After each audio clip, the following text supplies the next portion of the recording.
Hello, and on today's show, classic board games are changing. We're going swimming in space. Those boards don't work on water unless you've got power. And the community of winged insects have officially stated they're not fully embracing the term the bee's knees. This is episode 5 of the Geek 30 Happy Hour.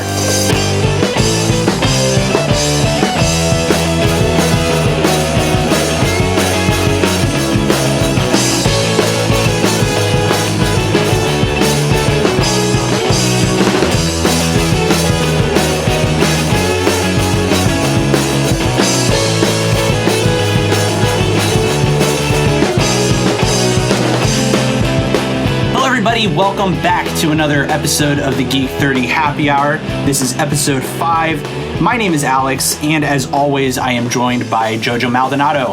How you doing today? Pretty good, sir, as always. And look who's joining us today. His name is Justin Grunin. He and I are, we're co-workers as of yesterday. I actually am 27 switching, hours ago? Yeah, something like that. 28 hours ago? I'm switching jobs and starting a new gig here on Monday, and Justin's become a good friend of mine at work, and now here outside of work, and we want to welcome him to the show. Hello, Justin. Hey guys, it's a pleasure being here. Can't wait to get started and talk about all the nerdy things that I love so much. Wonderful. Awesome. Well, Justin and I always talk about fun, nerdy stuff at work, so I'm looking forward to bringing this into the show. Justin's got a lot of cool ideas on different things ranging from video games to anime and stuff. We always have good conversations, so he was naturally somebody that I wanted to have on the show. Justin, why don't you tell the world a little bit about you? Yeah, sure, no problem, Alex. As Alex mentioned, I'm a big fan of anime and all the good stuff from manga and comics to regular TV shows. Even some of the stuff here produced in the good old USA, but mainly the stuff that comes out of Japan.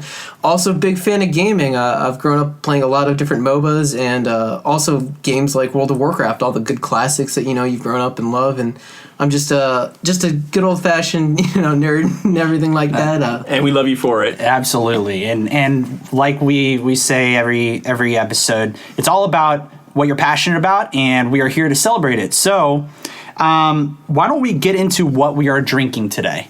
Oh, hello, Geek 30. It's beer time. Today's beer of the show is brought to you by Hurricane Joaquin, who got wet and wild and then pulled out early. Not like a man who knows how to party. Wow, Joaquin knows how to party. He does know how to party. Wow. I'm excited. Who is it, Joe? All right, so today we're featuring Redbeard Brewing Company's AMOG Stout. This is a coffee stout, and I was lucky enough to go down to Stanton, Virginia this past weekend. My wife and I celebrated our 2nd anniversary. It was a beautiful wedding, by the way, and congratulations on your 2nd year. Thank you. So we were able to go around and try out some different wineries, some different breweries, and this one stuck out primarily because of this beer that we are featuring today. So per their website, Redbeard Brewing Company is Stanton, Virginia's first downtown brewing or brewery, just a short walk away from Blackfriars Playhouse in the historic Wharf District. It says, we offer a wide selection of craft beers brewed on the premises. While we don't serve food, you're more than welcome to bring dinner, lunch, or just a snack to enjoy with your drinks. And it's very much that sort of atmosphere. It was that sort of feel like, all the locals were there. Everybody was just hanging out and just having a beer. And some people, had, some different things that they were munching on. There wasn't really, I didn't see any food. And I asked them, I said, do you guys have any, like, They said the only thing that they focus on there is the beer, which is awesome. Very cool. So the bartender was awesome, and we immediately hit it off because he has a love of Star Wars and podcasting, and he said that he would give us a listen. So hopefully you're listening. Thank you for the wonderful service that you gave to Deanna and me. We truly appreciate it. So let's take a cheers to this wonderful beer we're about to drink. So cheers. Awesome. Taking a sip. God, it's so good. So, as I said, it's a coffee stout, right? So, this is one of the best coffee stouts I've ever had, and the bartender put it in a way that I would agree with. He said that he would eat his breakfast food while drinking this. So imagine like ham and eggs or sausage. I could do that. Totally, right? That'd be awesome. It's a very dark beer. Obviously, it's that coffee stout. But when you smell it, it smells like tiramisu, Right? Which is really cool. It's really not a sweet beer, but it's. My wife does not like dark beers at all. I mean, she gets away with drinking Miller Lite and she's happy. Nothing wrong with Miller Lite if that's your thing, guys. Whatever. It's a normal beer. Yeah. But this was something that she really, really liked. So if you like coffee, this is a great coffee stout. What do you guys think? Well, it has that so when you drink coffee, I'm not an avid coffee drinker, but when you drink coffee, it kind of lingers for a little while in your mouth, and it has that same effect. It's literally like drinking coffee, but with a little bit of booze in it. You can definitely taste the roasted beans in there, which is something completely different than what I'm used to. Very robust, and I love this thing. Oh yeah, it goes down really smooth, and as you mentioned, it's got that little bit of aftertaste that you can still taste, a couple minutes later, and it's like, and then you just smell it, and then it's so wonderful, This is it's a good experience drinking this beer. Definitely. And the one thing to consider, folks, this is not sold in stores. We hail here in the DC metro area in Virginia, Northern Virginia. My wife and I drove down to St. Virginia for the weekend to celebrate our anniversary. They only sell this at the brewery, at the pub, that we were at. And this in particular is a small batch. Yeah, and that's what they do. I forgot the logo. It said it on the growler, but it's like small batch, big beer. Big beer or something. Was that it? Yeah, Small batches, big beer. Right. So they end up, making small batches, like I said. And what's really cool is that, and the bartender said this, I'm really excited about going back to try it. Every single batch that they do is different than the other because, they may add a little bit of something extra instead of always tweaking. Yeah, they're always tweaking, right? Whether it's the process or whether it's something new ingredient wise, it's always going to be a new experience. So I think that makes it a very interesting place to go get the beer, guys. Very special. So if you guys are ever, want a cool little town to go to, St. Virginia was wonderful, and there was no. We were stayed in the actual town, the city. There's outlying suburbs and stuff, I think, and some chain restaurants. But when you're actually in the city, it's a very much everybody knows your name sort of situation. Nobody has any like chain restaurants down there. All locally owned, bakeries, coffee shops. Obviously, these breweries were abundant, and so it's outside Harrisonburg. It's a wonderful place to go if you want a nice little weekend getaway. Which is nice. I mean, it's kind of nice to get out of the city lights over here sometimes. Especially with DC right here. And, exactly. In Tyson's Corner right around. The rush and bustle of everyday life. It's nice to go somewhere. Oh, totally. Remote. Visit a mom and pop store, Get amazing beer. Yeah. I told Deanna, I said I could live there. I'm so, sometimes you're just overwhelmed by the amount of like craziness happening in this DC area. So it was a little bit refreshing. So when you get your kids. Deanna, no kids, right? Deanna, no kids. Right, she said. I can lift things. No. Let me know. I'll help you move. You gotta give me a room to stay down there, though. No, we're steady no supply of beer for me. Exactly. No kids yet. And also wanted to make a shout out. I think in the first episode I mentioned I'm in a raid team in World of Warcraft. I started this team back in the end of the Mists of Pandaria expansion. And we've been going strong ever since. One of the guys on my raid team has been listening to the podcast. Shout out to Stretch. Thank you, Stretch. Thanks for your awesome Shadow Priest deeps. And actually, he suggested that we take a look at this product called Synek. I think that's how you pronounce it. Synek? S-Y-N-E-K. I want to say Synek because Cynic just sounds bad. Yeah, it sounds cynical. Yeah, exactly. Yeah. Synek sounds a little better to me. Well, we're changing it now, regardless. Yeah, fair enough. Well, this is a really cool product. I encourage folks to take a look at it. It basically turns your growler that you get from your local beer play. If you go to, for instance, Redbeard Brewing Company, they gave me this beer in a growler. You can stick that growler in this. It looks like a little kegerator, and it turns it into a keg, and you got it on tap. Awesome. It's a really cool little product. I'm interested in getting one at some point just to try it, especially with us doing this podcast, and we're going to be trying out a lot of smaller town or I guess not smaller town. What's the word I'm looking for? Like a smaller brewing company, like not your chains. Exactly. Your microbrews. Yeah, your microbrews. Sure. Yeah, that's the word I was looking for. So doing something like that, that would be fun. I might invest in that. But again, yeah, folks, listen at home. Check that out. It's a really cool. JoJo's over here on his computer looking around. Woof, it's expensive. Back ordered, but yeah. Well, it seems they're sold out of everything. Yeah, we're seeing prices ranging from like $300, $400, but it looks like a really solid piece of equipment. Yeah. It depends if that's the sort of investment that you're looking for. It definitely looks worth it, especially if you're doing. Yeah, I got one of those. I got one of those like little mini kegerators that you see at the grocery store. Heineken and Newcastle. Right. And of course, if you listen to the first episode, my favorite beer in the world is Newcastle Brown Ale. So that's the reason I got that. You basically take those little mini kegs of Newcastle, you pop it in this thing, and it turns it into like a little kegerator. It's a really cool little device too. So I'm all about that stuff. I'm a gadget kind of guy.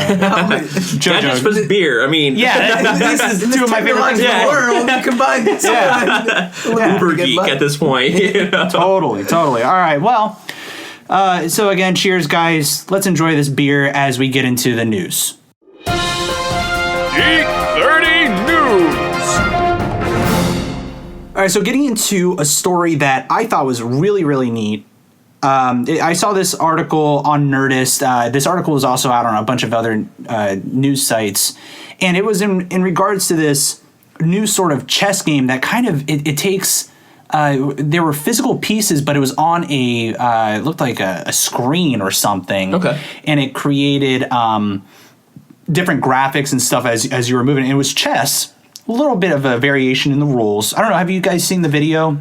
I've seen the ones for Dungeons and Dragons. I've not seen the one for chess. So as I'm talking about it, why don't you pull it up and just take a quick look, because they got some GIFs on the website. And guys, I'm going to end up... You know what? I have seen this. I didn't realize it was chess. I thought it was... Yeah, it's like a variation of chess. Right. And guys, I'm going to end up putting all of this stuff on the show notes. As you're listening, you can pull this up as well. But it looks like a really cool way that we are actually progressing the way we play something as simple as board games, taking technology and marrying the two together. Right. I would have to say it's almost like an adaptive way to play chess, because the unique thing about this is there's no turn-based anymore. When instead you have is a cooldown on every time you move a piece before it can take another action. So this makes you think of a whole other way of how you're going to play this game and be adaptive. And that just throws another element into it that I thought was very cool. And they've also got an awesome demonstration on there. So we have and per the website, and again, this is on Nerdist, they say, chess is one of those games that most people have in their collection. It's a trusted old favorite that we can bust out and know that the gameplay hasn't changed since like the 6th century. Except that's not true anymore. Developer team, it's Team Blitzkrieg. I'm not going to try to say the other word that they have there, because I'm going to butcher it.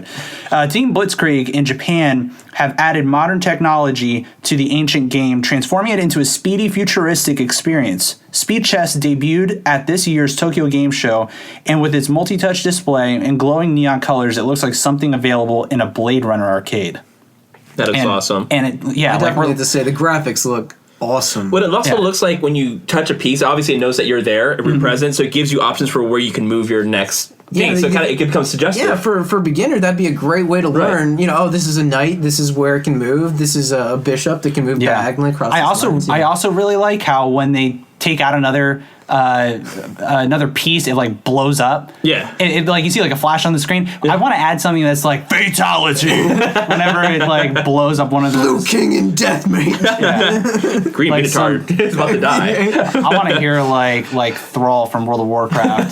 Get Chris Metzen to do that voice and definitely customized voices. That would be something cool to have. This one. That would be fantastic. But I saw the one with Dungeons and Dragons, so you have different, not just Dungeons and Dragons, but also like Warhammer 40K, where you had different pieces, and it suggests what you can do, what you can do. So the board in itself has the ability to keep up all the details, so you don't have to keep writing everything down, which is fantastic. Yeah, and that's a really interesting thought, because this isn't necessarily a new concept, right? We've seen really cool technology. I don't know if you guys have seen this, but like for Dungeons and Dragons, they have these, you can hook it up to like a projector on top of your ceiling pointing down to a table, and you can pre-build the maps Right. that you would play on. Yeah, and that way you're able to, instead of printing out so many maps, or even making by hand so many maps. Yeah. Now you actually have a physical map, no, not or a digital, virtual map. Or there. God forbid your imagination, like we used to do back in the day.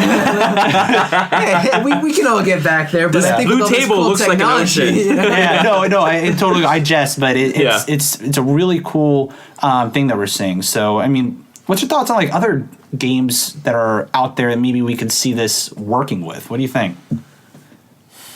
That's That's Really, a tough I mean, one, because the first thing that comes to my mind is checkers, and I don't know how we'd quite adapt to that, because I Right. always associate. Well, I'm chess always and thinking checkers. board games and card games okay, so that's as a whole the would way. be a good thing, but could we not put this on a video game as well? Can we make video games also a thing without having to use the board thing? Just using. But there's also I like the idea of using a board because it's nostalgic. Exactly. Well, I don't know about this. It feels right when you actually can pick up a little figurine and move it. Well, this is also like the whole concept of like printed books versus having them on your tablet with all the technology.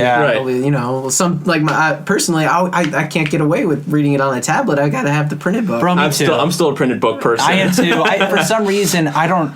And they've actually talked about, there's like studies done on this. Yeah. Supposedly, you can't focus as well when you're reading a screen as you can like printed. I don't know. There's something with our eyes and maybe in our the brain lens are that. flat. Well, see, I always change my Science grip, words. and so the book will give here and there, and I can adjust and whatnot. Yeah. And the tablet is always rigid, so my hand just tires out, and I'm done.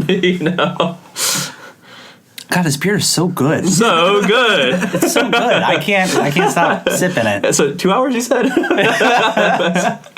So it's a really cool idea though, this whole chess thing, and it really, I wanted to bring it up again just to kind of work in the conversation of like, where else can we see this, and I think the possibilities could be endless. Right. Battleship or that would be a very Guardians interesting. Marvels. Or shoot, something like even like Monopoly. right. A board game. Yeah. Because think about with Monopoly, for instance, and anybody who's played Monopoly with me doesn't play Monopoly with me anymore. But, Well, I think a lot of people who play Monopoly don't play Monopoly anymore, anyways. But Alex in particular, Continues. I haven't so played Monopoly with Alex. I have stab wounds, so I don't know what happened. He was mad at me. I don't know where it went, but I'm competitive. My money was gone. I woke up.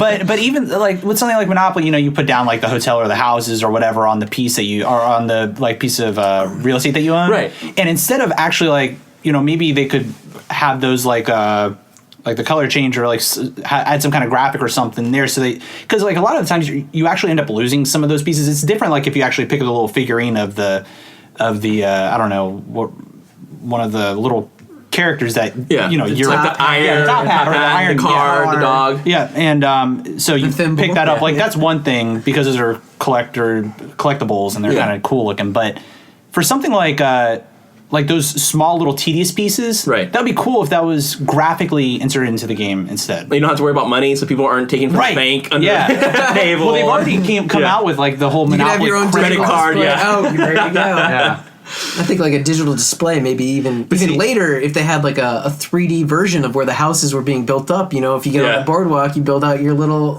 empire there. holograms. I would think it'd be That'd be- also that'd be a cool cool if application. each of the collectible devices had its own RFID or Bluetooth, whatever. You know exactly so where when it you is, when you and put it on there, it goes orange for me or it goes green for whoever. Yeah, Amiibos. they're already there. The or technology's Disney there. Infinity Yeah. or It's coming. Skylanders or whatever Yeah. other version of that. Yeah. Oh, guys.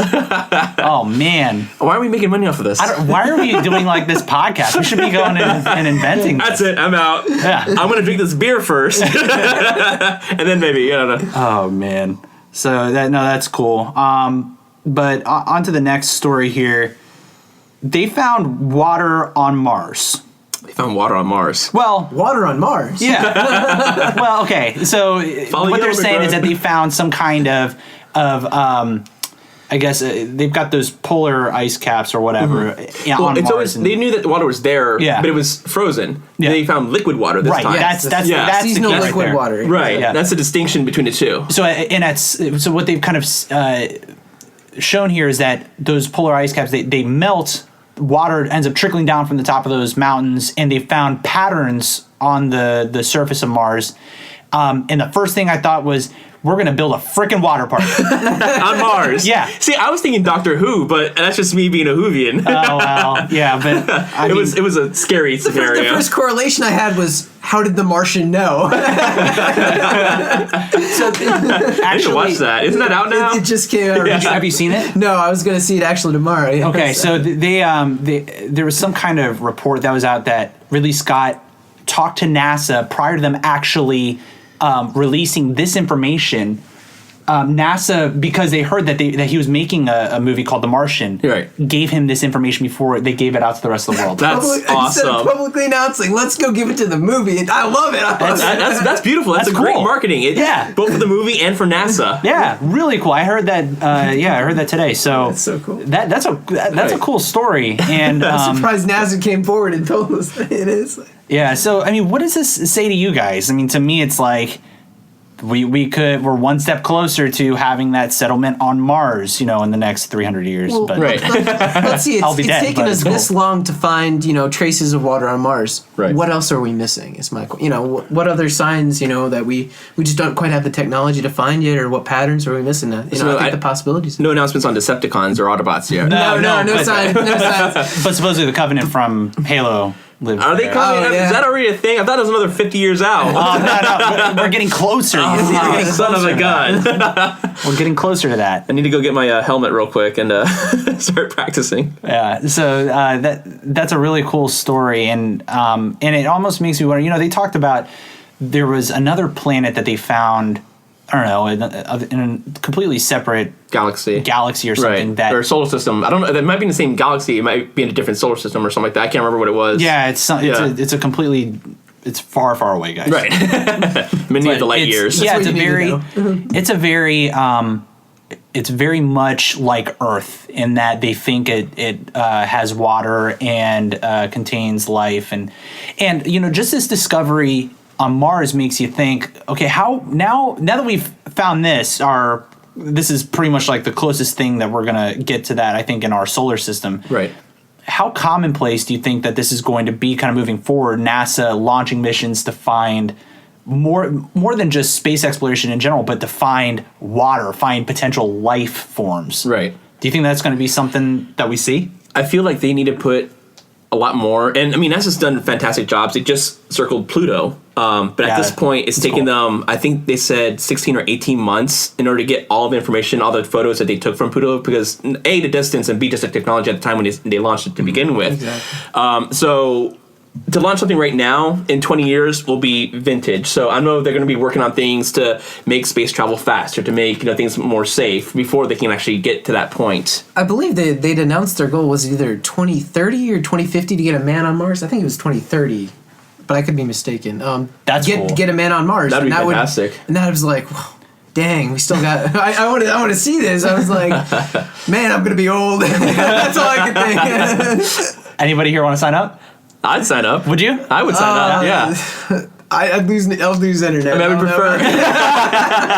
would prefer orange more than red, but I lived through the dial-up connection. Look at that picture. It's kind of orange. Yeah, they're also brown. A lot of brown. To the world out there, Judge's favorite thing in the world is the color orange. Oops. It's also kind of true. It's everything. It's everywhere. Yeah, he has orange. See, look, he's wearing a black shirt, but right there, you got a little bit of orange right there. No, I've got it on my ankle. I've got it on my shoes. I got it on my watch. Yeah. So he's always wearing orange. I'm weird that way. I don't know. Yeah, I just don't know if I would be able to go through that. I don't know if I would. I don't know if I would want to be the first guy. I'd be like, let somebody else, let some other schmuck try that. Let JoJo go. If he dies, then I'll try it after the next guy. The schmuck, they're going to be sending some of the smartest people there to try to cultivate them.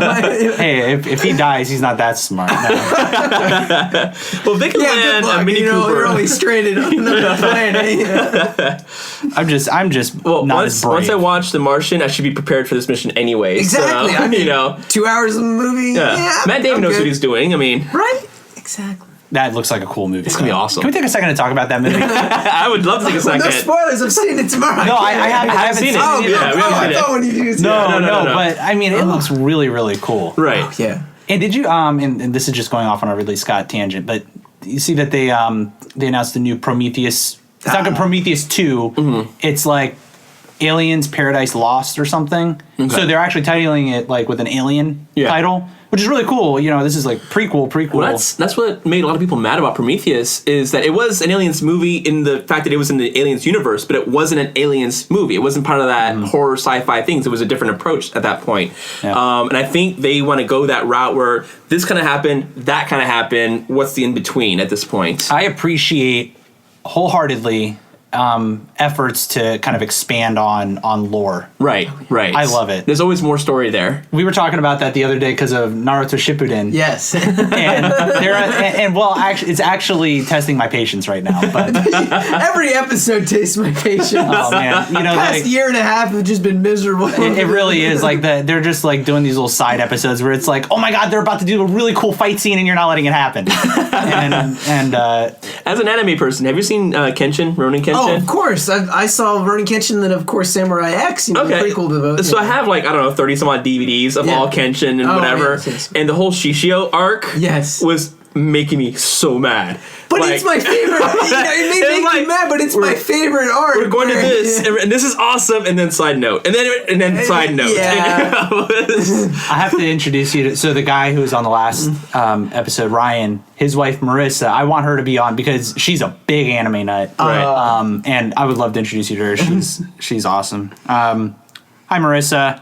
Hi, Marissa. Hello. All right. Anyway, Water on Mars, you guys. Water on Mars. It went. Hold on, let's trace that. So we talked about water on Mars, and then we went into Matt Damon, The Martian. The Martian. And then the correlation between NASA and Ridley Scott. Yeah. Then went to Ridley Scott into of his other movies. Yeah. And then frustrations about anime because of prequels and expanding on lore. Lore. And then continuing to talk about anime, and then bringing it back. Wow. Yeah. That's all of a tangent. That was left field. Yeah. Sorry, guys. You're welcome. Sorry, not sorry. Whatever. We're nerding out over here. It's debate. That's what the show's all about. Yeah. All right. So another story. Lexus has made a hoverboard. And it's not the fake one that was kind of going around on the internet. Remember that YouTube video? Did you see that? And it was kind of sponsored by, or who did it have? It had Christopher. What's his name? The Doc. What's his name? Oh, Doc Brown. Yeah, Christopher Lloyd. Christopher Lloyd. Yeah. Yeah. So he was actually in the commercial, and they were Tony Hawk was in, and like all these celebrities, and it turned out to be a complete hoax. and it had everybody talking about how, oh man, they're making an actual hoverboard, and then Lexus actually did it. Mm-hmm. That's really, really cool. Now, it's not a free roaming board by any means, but it works. Yeah. It's on a rail system. Because I read about this a little bit before. It actually has a magnet system both in the rail and in the board, and it figures out how far apart it needs to be. Right. Yeah, and there's the article was on CNET. Yeah. And the article that we were reading, and this isn't necessarily a news story. This came out back in August, this story did. But we specifically wanted to bring it up because on October 21st, 2015, that is technically the date that they use in Back to the Future 2 when they showed the hoverboard. Exactly. So we're getting close to the date that took place. For all intents and purposes, when the 21st happens this month in, 2-3 weeks? Yeah. We actually have hoverboards. Yes. We have hoverboards. It's a thing in 2015. We did it, history. we did it. Lexus did it. We didn't. Oh, we can do it. But humanity has done it, yes. All I have to say is, where's my lightsaber? I'm still waiting to carve up my turkey. Yeah, I would lose a leg. It's like, and I'm gone. There's a great little skit that Seth Meyers did for the late night show. No, not the late night show. Whatever his like Robot Chicken. No. That's Seth Green. Seth Meyers. Oh, Seth Meyers. That's right. Who does the Tonight, not the Tonight Show, the one that happens before the Tonight Show or something. The Late Show or yeah. So he took Jimmy Fallon's spot when Jimmy Fallon took over the Tonight Show. Anyway, so he did this whole skit and Andy Samberg's in it, and they get actual working lightsabers from J.J. Abrams. And it's pretty funny. Yeah. And they get into like a little lightsaber battle, right? And then there's this, let's use them as wangs, and they put them right up to their crotch. It's funny it took to that point to me to remember. I was like, oh, they're me when I was like 10. And I can see I can tell your Schwartz is as big as mine. Spaceballs. Oh, man. All right. So getting back to the Lexus hoverboard, Again, this article is on CNET. The article says the levitation effect of supercooled superconductors has been known for ages now, but deploying it on such a scale requires some serious effort, namely lots and lots and lots of magnets built into the ground.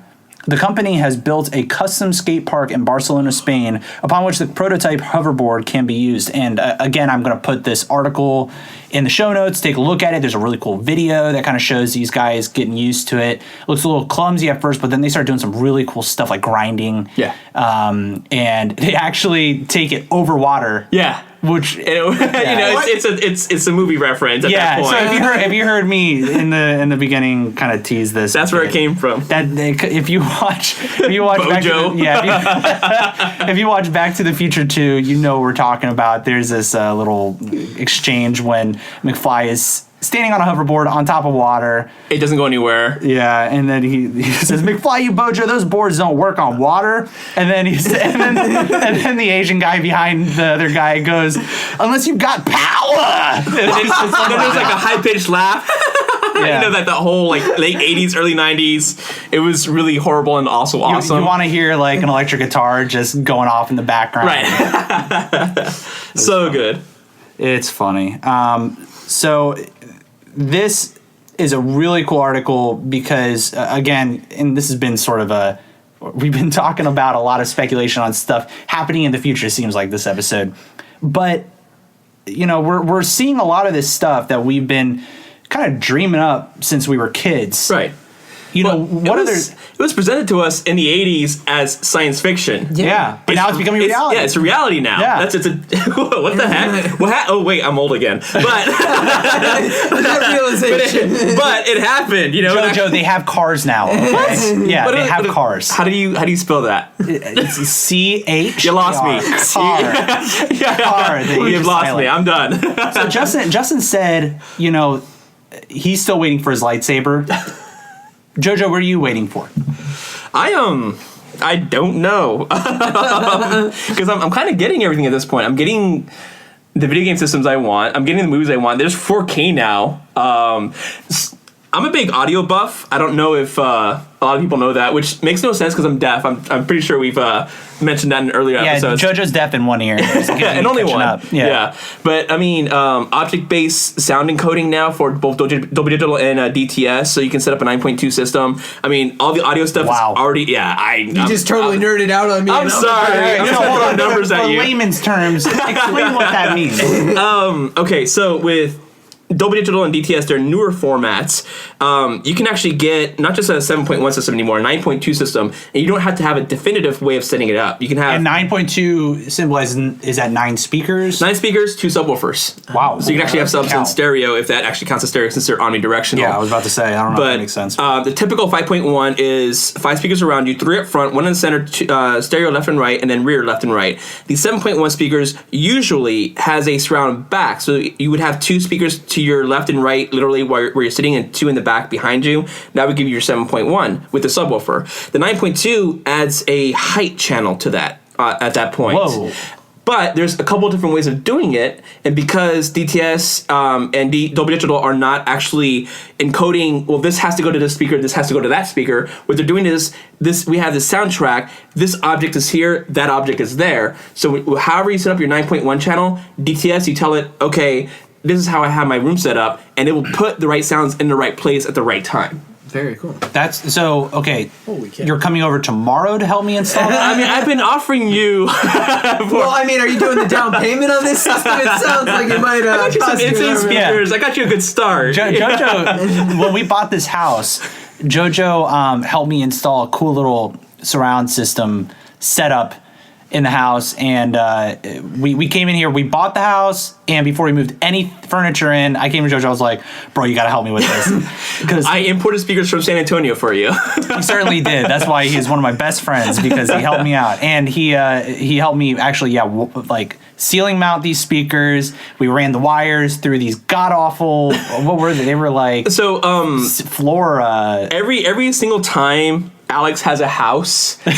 There's some kind of issue that's not normal to any other house, and we have to like kind of go around. I don't want to say jerry-rigged, but there was a lot of cutting. There was a lot of like poking and prodding, and it took us a while, a lot longer than it should have. There's a lot of shit. When I'd see JoJo trying to finagle something in the ceiling, I'd be looking at him. His face would be kind of turning grim, and I'd look at him, and he'd go, shit. and then he'd get down and he'd grab his big ass drill, and then I'd hear him go, and then all of a sudden there's sawdust everywhere.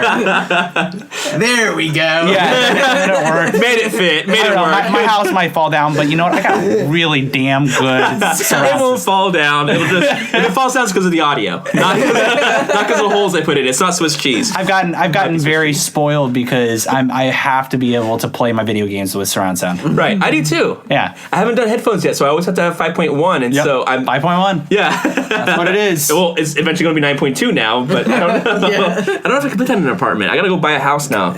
Oh, damn it. We got neighbors who are moving. You just, we got neighbors. Okay, so I might be a neighbor soon. There we go. And I'll help you put in that surround sound. I apologize for the tangent, but that just happened. That's funny. So Lexus made a hoverboard.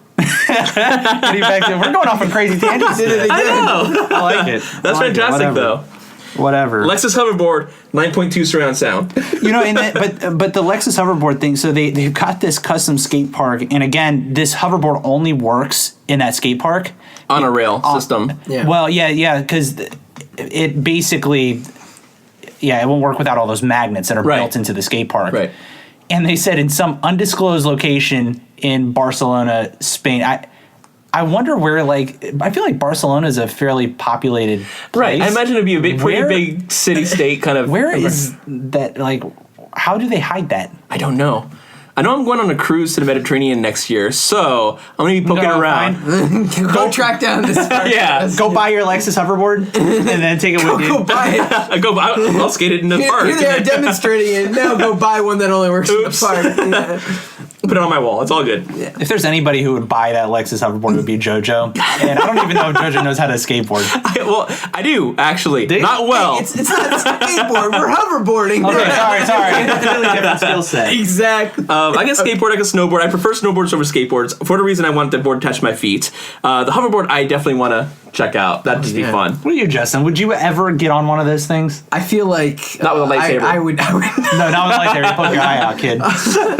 I'm not a big skateboarder. I did some rollerblading, you know. Yeah. But I feel like I would die if I started getting going on one of those things, you know. It's Spain. They'll take care of you. You get tapas. Yeah, exactly. Well, there's like no... I definitely tried out. Friction. There's like, it just kind of keeps going. I guess you could say the same thing of something on skate or on wheels, but...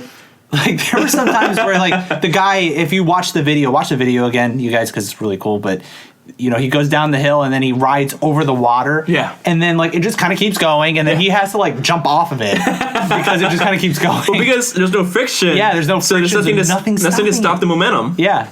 Yeah. I love physics. That's awesome. I'm so excited. Oh, man. So again, Lexus made her hoverboard. Lexus did make a hoverboard. Yeah, I did it. Now, we want to talk about something that Justin is very much passionate about. You know, he kind of alluded to his love of video games and love of anime, but also a very big love of video games. The League of Legends World Championship started yesterday, October 1st. So we're recording this on October 2nd. You guys will probably get this 1 or 2 days later. We might just post it like early next week or something. Exactly. It might be like October 5th or something. Yeah, so... But, you know, it will have gone on for at least another few days.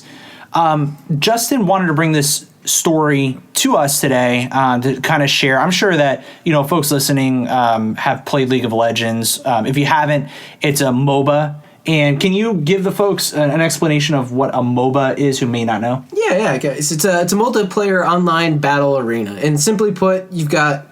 Five people, and each of those people play a hero on a particular team, and the end game goal is to destroy the enemy team's nexus, you know. And we have, you know, various lanes that these heroes go out and they try and, you know, do battle with each other, but It's a really fun game. It doesn't take a lot of knowledge to understand, and right now it's going on Twitch. They just broke the first time they just broke 1 million views, and wow. it's becoming a That really is popular incredible. esport. Even if you don't play it, I find I hardly have time to actually open the game, let alone I'd prefer watching some professionals play it. Just like is I also enjoy watching football. I hardly have the time to go out with some friends and play flag football. So And it's such a cool time for people like the three of us, right? Because we're gamers. We appreciate games like this, and to see it kind of going mainstream, seeing numbers like 1 million people tuning in to this is huge. And when you have even ESPN did it was the Heroes of the Dorm. And so Blizzard, you guys heard my love of World of Warcraft and all that sort of stuff. Mutual love. All three of us. Yeah. So Blizzard made a game, a MOBA, like League of Legends, called Heroes of the Storm. I'm a big fan of that game. I used to play quite a bit of League of Legends. Now Heroes of the Storm is kind of my thing, but it's ESPN actually broadcasted a tournament that had a ton of people from around the world. I think that were on that. I didn't actually get a chance to tune in. I was out of town or something, but I love that it's mainstream. Right. It adds. It's focusing. It's getting the people to focus on it. This, at 1 million viewers, it gets more watches than certain baseball and football games. Yeah. That's insane. And not only that, it's a world event. They had 10 different channels. I was looking through them. They had Chinese on there. They had Korean. They had French, where it's actually being played in Paris for the quarterfinals. They had, the English, of course. And, you have all these different languages that are content, broadcasting with their own casters, with their own viewership, talking in chat in their own language. And it really just puts some perspective on, that, wow, this is not just, American football or anything. And, I start to correlate this more with, mainstream football, Europe style, where everyone's, that's like the huge big sport, that everyone participates in. It's not just big in one country, it's big in all countries. Yeah, exactly, right. And I really think it's slowly gaining traction. Approval of whether or not people consider it an actual sport, of course, is up for debate and has been highly contested upon whether or not this is a sport. But we're not here to talk about that. We're just here to enjoy the content, to bring it to you guys. It's kind of that argument. A lot of people complain about NBA or baseball or NFL. It's like, well, anybody can play basketball. Yeah, anybody can play basketball, but not well, like the NBA players. Anybody can play League of Legends, but not well, like the pros. And just like baseball and basketball and stuff, the barrier to entry is very cheap, if not free. Right. In order to play basketball, get a freaking basketball. Yeah. Go to your local, like $15, park $70, and go play. And so the idea with League of Legends is similar. If you got a computer, you can play it. Yeah, it's a free to play game. It doesn't require any money. You just go sign up for an account. A lot of the support for the game does come through customization, but that adds no actual improvements to your gameplay. It is just like you get customized skins. Very superficial. Very superficial. That is such a cool skin with those animations, but they don't actually change the gameplay in any sense. It doesn't give you an advantage, and I think that's one of the things that I've come to love about the game, and even come to support it myself, through getting these cool skins, for a game where it's free to play. Yeah, and Riot Games is the they produce this game, and I bought a couple of tunes. Morgana. Yeah, Morgana. Yeah. She was my go-to. Yeah, she's got a really good kit with some snares and some that was a lot of fun. I get a lot of people getting mad at me for killing them. So, but again, companies like that will make money, and Riot made they make over $700 million, I believe, last year. In profit. A ton of money. So and a free game, by the way. This is a free game that they've hosted across the world. Yeah. They made profit, and I wonder how they do that. Right, and I think that goes to show, even though some of these games are free, even Heroes of the Storm,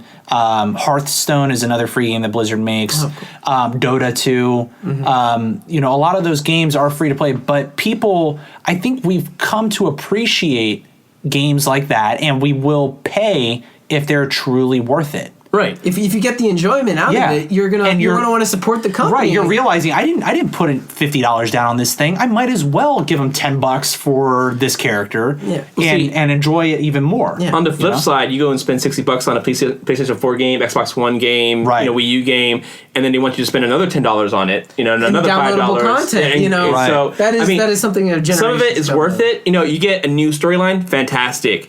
You want to get a skin, it's like, but I've already paid $60. Why would I, kind of a deal. So it's that approach from Riot is fantastic because they're not a big company and they made something that everybody loves and they're making money off of the embellishments of this game. Yes. So it's a great game. Everybody's obviously playing at this point. You get someone like EA, they're going to put out a Madden every year. And it might be the same Madden every year. And then they're going to charge you for other stuff inside this Madden that's the same as every... And so that doesn't... That's what kills me about sports games. Yeah. I really like... I like FIFA a lot. Yeah. Like Ryan, who was on the last episode, when we lived together, he's awesome at FIFA too. He's really, really good.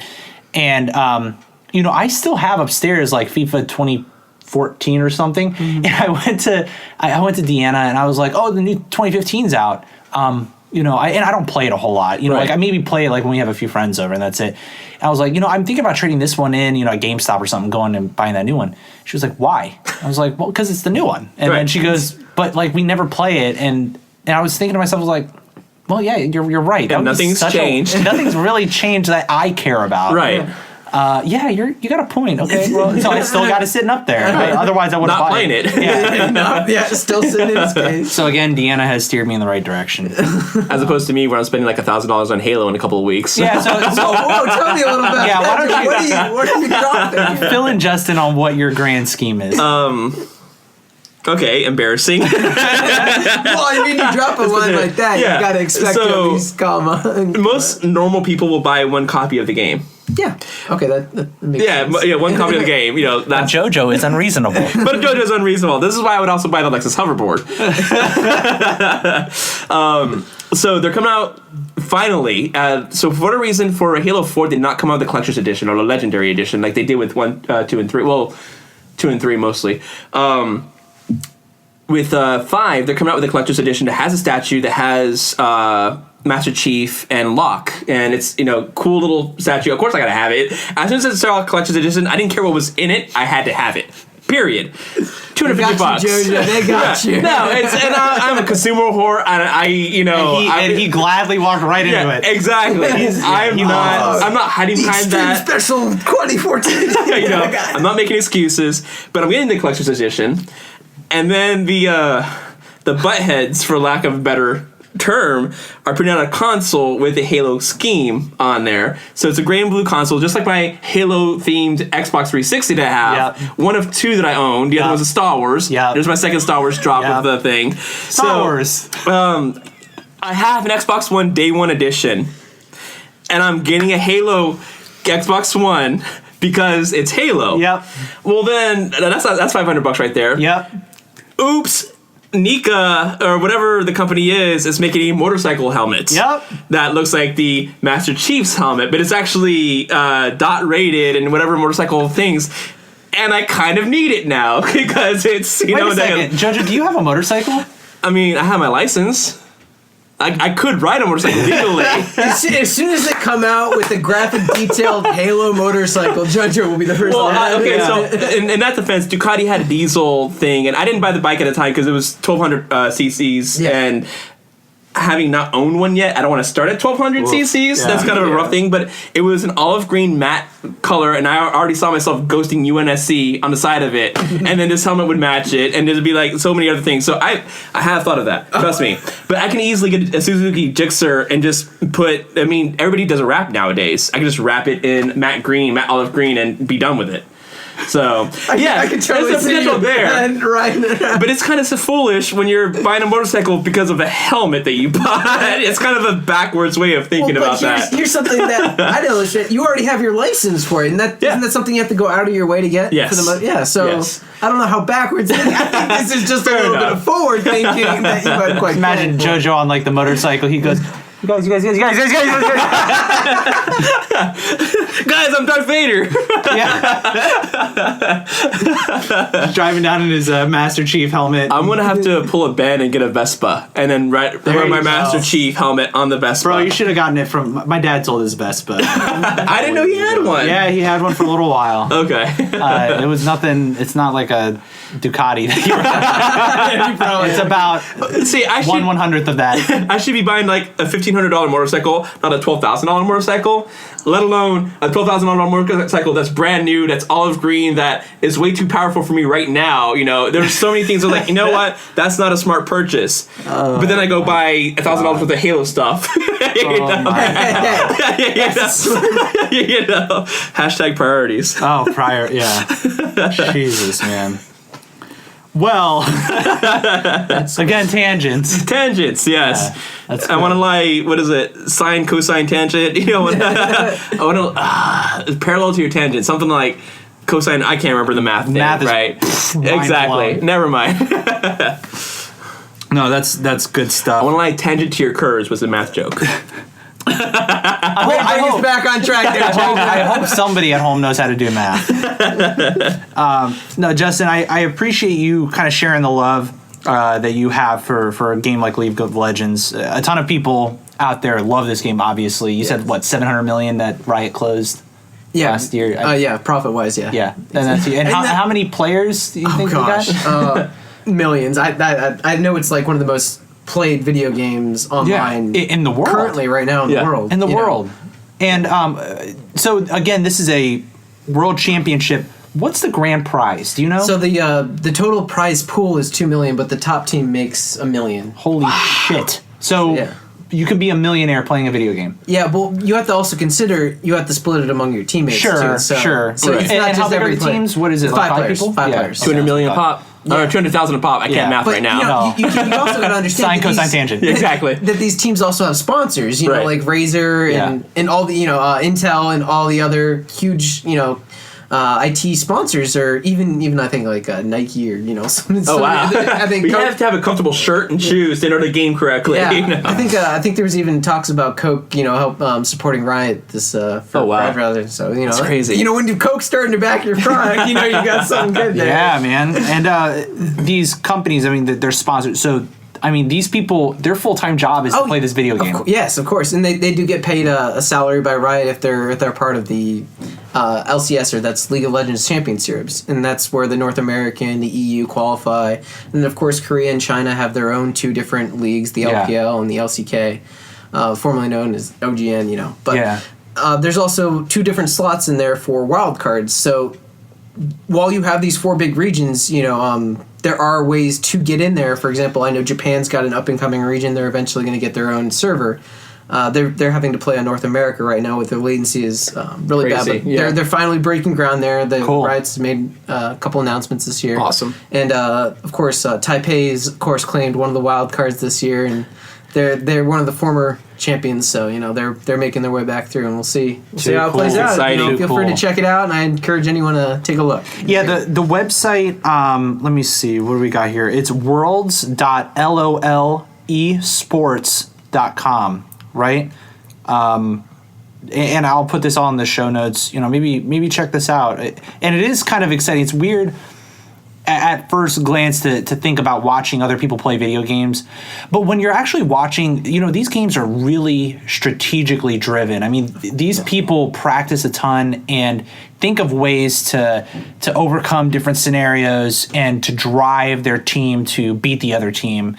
And to kind of watch some of that unfold makes you think like, wow, I mean, like, who would have thought of that to do that? Right. Even if you don't even have a really an understanding of the game, it's still kind of cool to watch because there is a tremendous amount of teamwork, a lot of skill even involved. if you're new to the scene, it's kind of exciting if you kind of have a basic understanding of how at least gameplay works, or if you're familiar with Dota, it's not too big of a transition to understand what's going on in this MOBA, and to be get behind your region. If you're North American, if you're European, they've got their own teams. USA.